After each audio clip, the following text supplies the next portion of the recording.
And welcome to What's on Tap with Mayari. My name is Mayari, and today we're going to be talking about wine, and we're going to recap it and hopefully give you some nuggets of information that you can take with you into your wine journey. When you leave this place and you go and you buy your wines, you're feeling confident, you're feeling empowered, and you are like, actually, did you know? Yes, I want you to be like that, and I want you to feel good about it. So this episode today is going to be focused on like small things that are important that will help you pick out stuff that you like, which is also kind of the goal here. We want you to drink things that you enjoy and be empowered to try new stuff that you're not sure about. I think it's important to start off with wine, where it comes from and how that affects its flavors.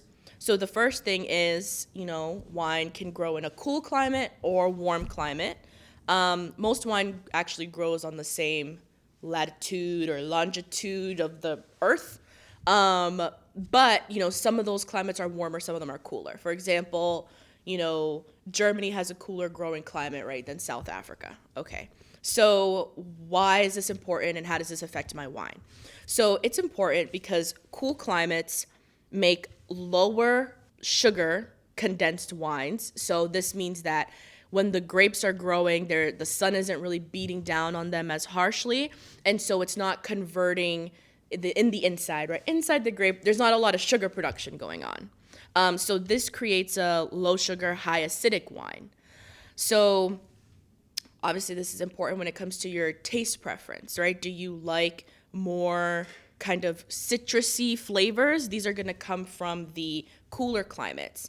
If you like more stone fruit flavor or tropical flavor like peaches or pineapples, and you like kind of hints of that in your wine, these are going to come from warmer climates because there's higher sugar production, and this also changes the acidity level to like a medium to low acidity.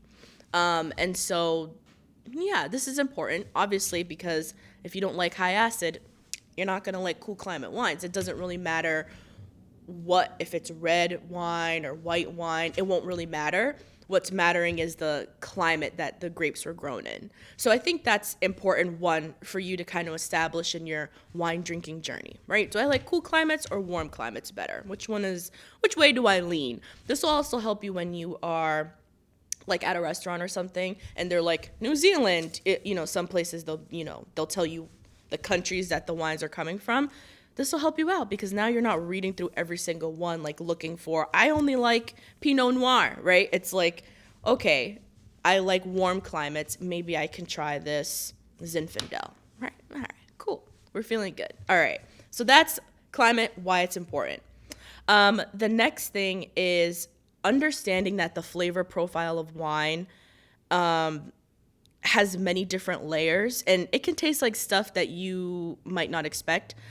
For example, we have leather. I don't know if you like that. I don't know. Sometimes I think it could be okay. I think if you're having like a really strong red wine and it's like giving you that kind of leathery tobacco flavor. Sounds weird when we're talking about it like this, but it makes sense now if you're thinking about eating it with, like pork, like a roasted pork or something. Those things might be okay. So there's those flavors. So if you taste that, if you're like at a party and you're drinking some wine, you're like, this tastes like leather, you're not wrong. This is a standard operational flavor profile that can actually come out of wine. We also have grass, flowers, herbs, vegetables. So if you didn't get your veggies in, don't worry, your wine got you. And mushrooms. So if you're tasting these things, there's nothing wrong. That's a very standard flavors to be coming out of wine. Besides all of like the fruit flavors, like this tastes like raisins or, dates, currants, those more, I don't know. I wanted to say normal, but I want to stay away from that word. Those more kind of like common flavors that people are experiencing. So yes, don't be surprised if you taste that. That's totally normal. You're not weird. You're normal. Okay, here we go. Next thing is the types of wine. So there's only three types of wine, but within those three categories, we have little side steps. Okay, so the first is a still wine. That's like your common red or white wine. That's it. That's a still wine. The next one is sparkling wine. So sparkling wine comes in champagne, prosecco, cava, and the little kind of asterisk, I don't know what the word is, but the little sidebar under sparkling wine is we have frizzantes. And those are wines that are fizzy, but they're not like bubbling. Okay, so something like a Vinho Verde, which is a Portuguese wine, really delicious and usually very inexpensive. It's my favorite summertime wine. It's a white wine and it's fizzy, almost like, I don't know, it's like fizzy, but it's not sparkling, right? And so this is amazing to add to like some juice, or you're just looking for something refreshing that's like something you can just sip on that doesn't really need food. These are like those frizzante wines. There's a lot of Italian versions of it too. They call it spumante. I think those used to be very popular. Those are like those fizzing wines, but they're not, it's not something that you're like, oh, we're popping bottles. Like you're not getting a frizzante, right? You're getting a sparkling wine. Little side note for sparkling wine. So obviously you have champagne, which is usually either made of Pinot Noir or Chardonnay. Also, I don't know if I ever mentioned this before, but white wine can come from black grapes. So our grapes, there's only white grapes and black grapes, and white wine and champagnes normally come from black grapes. They're normally made from Pinot Noir. So if you're like, I don't like champagne, maybe you don't like Pinot Noir either. Or if you don't like champagne, maybe you don't like Chardonnay. So that's usually what it's made out of.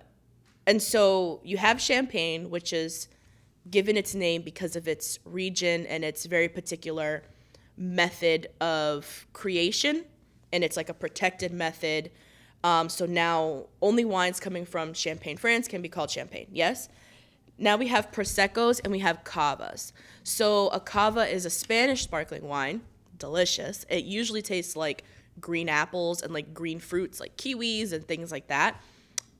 I think it's amazing, and they're usually very inexpensive. So definitely check out Cavas. And lastly, you have Prosecco. So Prosecco is a lot more popular now. Italian sparkling wine, delicious. You can always swap it out. But the flavor profile is very different from Cava. So those are your sparkling wines. Then finally, you have your fortified wine, which is like sherries, vermouths, ports. And fortified wine just means like stuff was added to it after the wine was made. So it could be something as simple as they just added unfermented grape juice back into the wine after to like sweeten it up. Or maybe they added like a different kind of wine, like what they do with vermouth. They add like old vermouth into the new vermouth, and now we have vermouth. So those are your types of wine. The next important thing is the wine structure. So this is going to be relevant to you if you're like tasting wine, for whatever reason. Maybe you're trying to age the wine, or maybe you're like trying to determine what you're going to add to your cellar, something like that. So you have your wine structure, and that's the sweetness level, acidity, tannins, alcohol, and body. So your wine structure, again, it becomes more important if you're really thinking about aging wine or something like that. That's what you are going to be focusing on. All right, and lastly is, again, flavors, but flavors that don't come from the grape itself. So these flavors are like coming from oak barrels, or, just kind of like the stems. Sometimes they'll take the grape stems and they'll crush it into the winemaking process, and that's when you get a lot of those like earthy flavors. And so with your oak barrels, you're gonna get stuff like coconut, vanilla, cedar, clove, all of these like more warm, spicy, delicious flavors. I think they're delicious, so some people might not. But if you like vanilla, coconut, all those kinds of things, you're probably gonna really like a oak barreled wine. All right. And so this is kind of just like basic format of what to look for when you're looking for wines to purchase and all of that good stuff. So for anyone who is extremely dedicated to furthering their wine knowledge, here is the Wine Bible. And as you can see, it's, can you hear the ASMR? Well used. And in this Wine Bible, it literally has every single growing region of wine. And it has, it has everything that you could ever think about. Every growing region, sidebars about food pairings, and just it's extremely valuable. So if you're looking to like seriously be like all in your wine education, you start here. Her name is Karen McNeil.